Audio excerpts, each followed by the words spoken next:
Ambiance électrique au sommet de l'OTAN à Londres. Les sujets de désaccord sont nombreux entre chefs d'État. Emmanuel Macron a une nouvelle fois dénoncé l'offensive turque en Syrie contre les Kurdes. Les Kurdes, nos alliés contre les djihadistes. Alors on va s'arrêter dans ce journal sur cette situation et retrouver sur place notre grand reporter Gwendoline de Bono. Vous êtes en Syrie, vous vous êtes rendu dans une prison où se trouvent des milliers de djihadistes maintenus dans un isolement total par les Kurdes.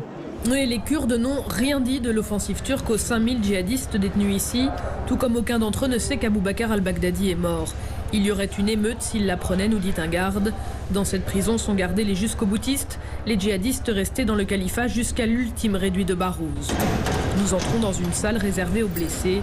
À l'orange vif des combinaisons portées par ces prisonniers s'ajoutent le blanc des bandages et le gris métallique des broches fixées dans les membres. Les visages sont jaunâtres et les corps amaigris, comme celui de cet Américain. Je suis anémié, dit-il, et certains meurent ici en n'ayant plus que la peau sur les os. Leur état de santé tient aussi à leur choix d'être restés jusqu'aux dernières heures du califat, mais il préoccupe les Kurdes. Depuis l'intervention turque, dit le responsable de la prison, il est difficile d'assurer la logistique. Notre plus gros problème, c'est l'accès à l'eau. Les Turcs ont bombardé une grosse station d'eau et nous avons besoin chaque jour de 2000 litres pour cette prison.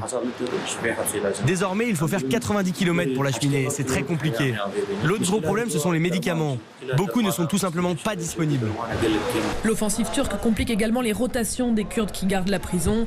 En effet, dès les premières frappes, beaucoup d'entre eux ont été envoyés au combat sur la frontière. Mais ces combats contre les Turcs, Gwendoline, pourquoi les cacher aux prisonniers ? Parce que la majorité de ces hommes sont entrés dans l'État islamique par la Turquie et dans leur esprit, elle peut encore être leur porte de sortie. C'est ce que s'imaginait Daniel. À 24 ans, ce djihadiste suisse a survécu à la dernière bataille caché dans une canalisation de béton. Il parvient à gagner la frontière turque. Il est alors arrêté par des rebelles syriens financés par la Turquie qui le relâchent contre $5000. Il se croit libre, mais la coalition ne l'a pas perdu de vue. Un passeur m'a vendu à la coalition parce que j'étais caché dans une voiture de fruits. Dedans, il y a un espèce de coffre. Je suis dedans, je suis dans le coffre. Là, il s'arrête. J'ai vu des soldats américains, les forces spéciales. Après 4 jours, ils m'ont interrogé. Les Britanniques, les Américains, une fois les Français, les Allemands, les Kurdes. Mon dossier était déjà prêt, comme si on me spionnait depuis longtemps. C'était probablement le cas vu son CV. Daniel était proche de la cellule de l'État islamique qui a planifié les attentats du 13 novembre. Mais n'y a-t-il pas un danger à garder tous ces profils aussi dangereux dans un état aussi instable ? Si, parce qu'en Syrie, tout peut changer très rapidement. Alors, en attendant des décisions politiques, certains détenus sont régulièrement déplacés. C'est le cas de Daniel qui a fait 4 prisons depuis son arrestation en juin dernier.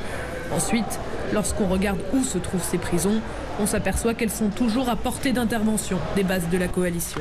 Reportage signé Gwendoline de Bono, grand reporter Europe 1, envoyé spécial en Syrie.